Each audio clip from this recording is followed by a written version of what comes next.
This course covers collecting and getting the materials to install and use Automic Automation Intelligence for the remainder of this course.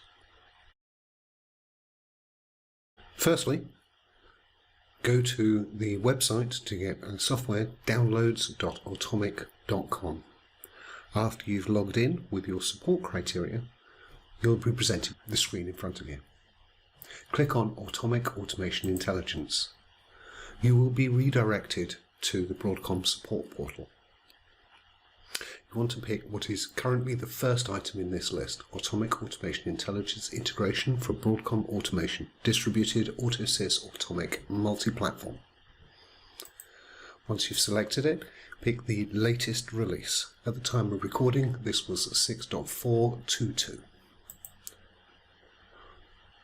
On the resulting screen, you need to select each of the components for download. You want to select all 16 of them.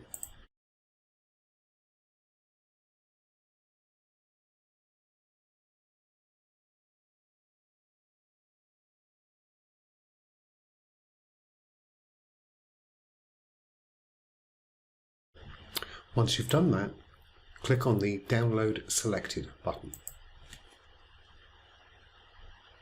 You can see that it's selected 16 files. Now start the download. At this point you can choose whether to download over HTTPS or Secure FTP download. For this video I will start the HTTPS download. And then start downloading. And wait for your download to complete.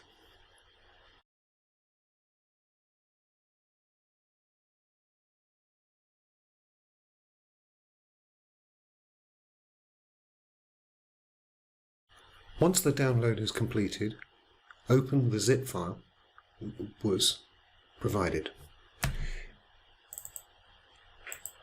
This file contains all of the materials required in later sections of this course to install and configure Automic Automation Intelligence for your environment. Extract all the files to your local machine, and the later training courses will take you through what to do with them. Thank you very much. You now have the materials to be able to install Automic Automation Intelligence in your environment.